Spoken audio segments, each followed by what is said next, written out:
Good evening po mga kababayan, ma'am sir. Good afternoon pala.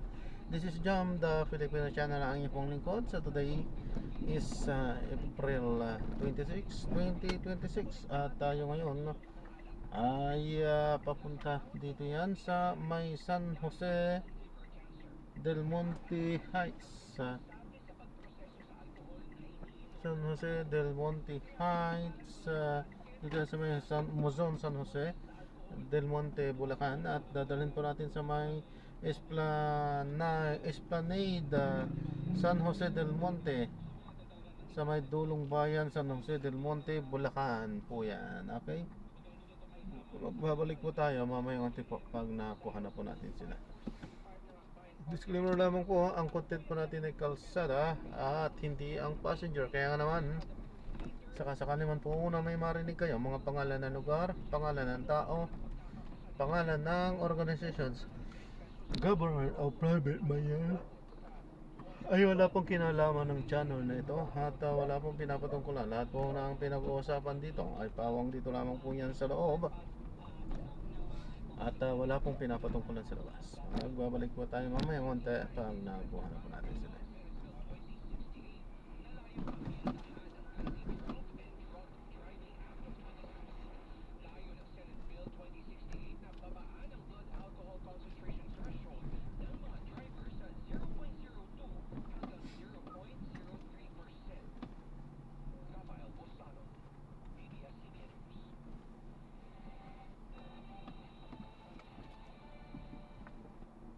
No? Grab to.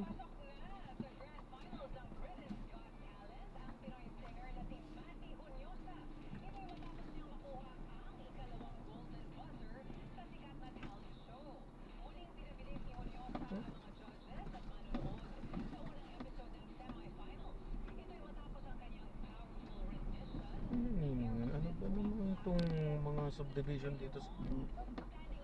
Puro singil sila ng singil. Ay mga naniningil na. Ano ba yun? Bakit may singil-singil na? Bawal na dumaan, mga kalsada ang dinadaanan natin.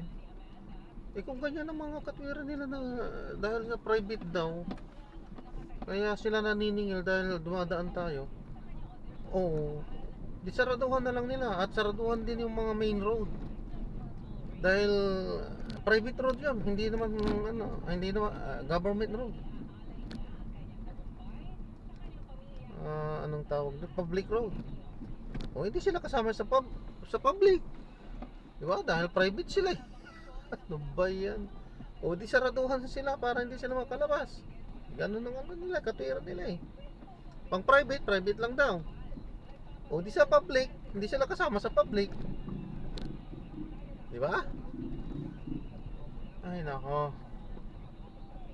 Anong klaseng ano yun? May mga abogado din sila magagaling sila Yung mga katwiran nila public daw. Paggawa daw ng kalsada ata. Ganun yung mga naririnig ko, mga sakay-sakay ko din ang paggawa ng kalsada, mga ganun ba? Ano? Dapat kasi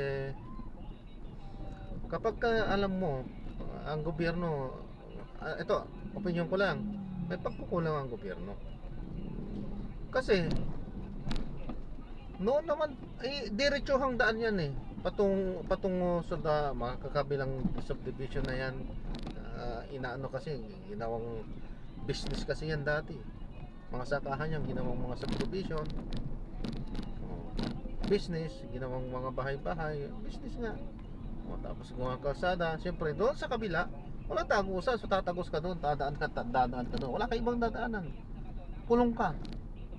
Kulong ka doon sa isang gitna, dadaanan doon sa unahan, so no choice ka, dadaan ka doon sa kanila. Yan ang hindi magandang pangyayari, inaabuso. Ay dapat yan may mangialam ang gobyerno. Dapat ang ginagawa ng gobyerno nangingialam kung ano yung diretsuhang daan patungo doon sa isang subdivision o isang barangay o ano man, dapat diretsuhan siya na sa gobyerno yan automatic, dahil karapatan yan ng mamamayang Pilipino na makadaan ng dire-diretso kahit saan siya magpunta. Dapat yan ang nagkukulang ang gobyerno para sa akin, ha. Opinion ko lang yan. Dapat yan mangialam ang gobyerno. Kung diretsuhang daan, siyempre andun sa gitna, saan nadadaan yun?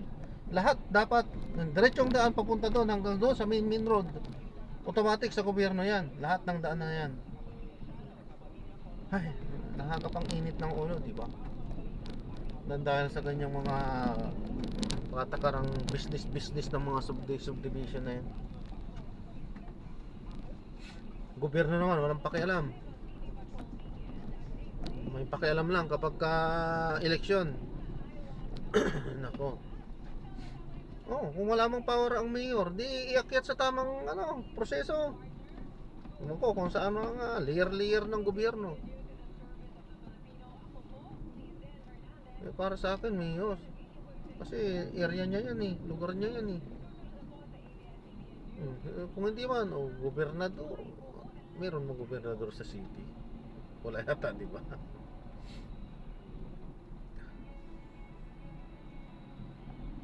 Basta, yun na. Gawa na lang ng batas na ganun. Pagka automatic sa gobyerno, hindi nila pwedeng angkinin. Dapat mangialam talaga ang gobyerno. Alay, pinapabayaan kasi. Ibig sabihin dyan siguro, malakas sa gobyerno yung gumagawa ng ganyan. Nakakasama lang ng loob talaga. Ganyang pangyayari talaga. Yan, sige. Magbabalik po tayo mamaya ng tipa.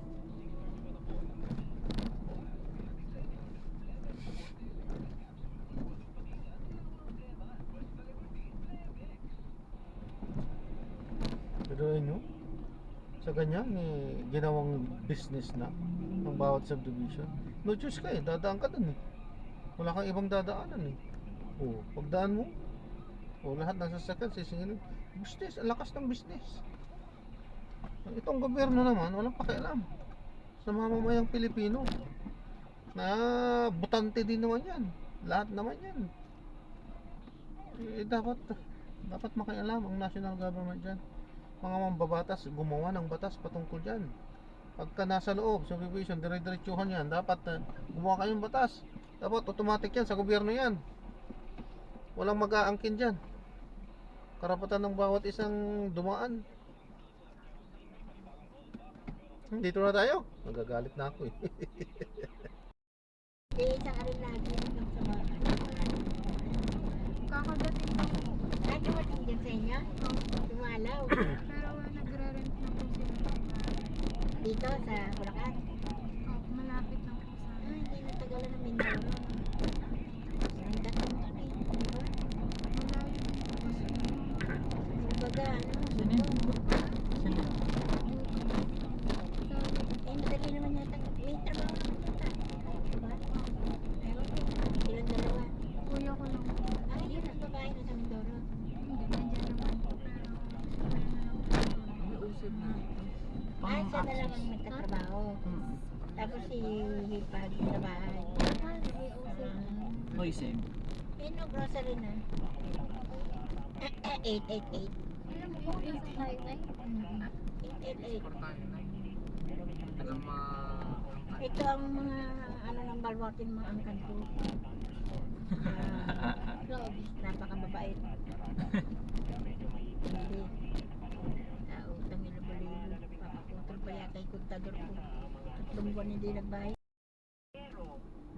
I-drop na natin sila. Hindi tayo nakapag-play. Alam na natin ang dahilan kung bakit. Ano pa? Paalam po. Pwedeng magtuloy ang kaso kahit absent siya. Ang inaabangan ko ay, so yung nabanggit kong example, pinalaya mas ayaw bumalik. Di ba parang may interim release. Paano yung nakakulong, tapos ayaw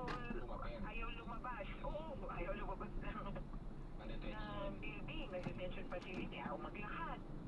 Ayaw umupo dun sa harap ng videocon. Diba? Pwede nga yung videocon eh. Kahit nga camera off, pwede daw sa ICC yun eh. They will bend over backwards to accommodate him. So, ang gagawin ko, anong dahilan mo? Hindi ka makaupo, o di sige nakahiga ka. Hindi ka, ayaw mo makita, o di sige, walang video. Diba? Kumbaga, gagawa nilang paraan. Pero, yung pa-excuse niya, tapos yung kumbaga, kung ang tanong ng iba dyan eh, kung kakalag ka rin, hindi naman po. Pero magtutuloy ang hearing, lalo na kung meron naman siyang abogado. So, attorney, nandito na po tayo sa trial phase. Can you walk us Sa through? exciting part. Sa exciting part. Can you walk us through, attorney, ano na yung mga susunod na mangyayari since nasabi nyo na ang scheduling? Ang nabanggit ko po dun sa mga naunang interview sa inyo ay possibly by December masimulan o kung ano pa tayo, medyo siniswerte-swerte, medyo mapaaga. After nun ma-schedule, attorney, ano po ang aasahan natin doon sa mismo nga trial proper? Yung sa schedule, ano pa no? Period yung nabanggit ko, actually October at the earliest, super early na yun, hanggang February next year. So, matagal lang, pero abang-abang lang. Ako, ang sabi ko nga, December kasi usually may pasabog na lang po. Kumbaga, end of the year, di ba? Pa-Christmas gift naman, yeah. Baka isang hearing naman. Pero, nagsimula yan, okay, tuloy-tuloy eh. Of course, depende dun sa schedule. Naka-set ka agad yung schedule, simula pa lang ng kaganapan. Hindi pwedeng, committed kayo lahat dun sa time frame sa schedule na yun. Kaya, walang atrasan na yun. Pag-absent ka, there has to be reasonable basis of impact sense. O bakit mapopostpone yung hearing? Bihirang-bihirang mag-postpone yung court. Hindi ubros. Ayun, paalam po.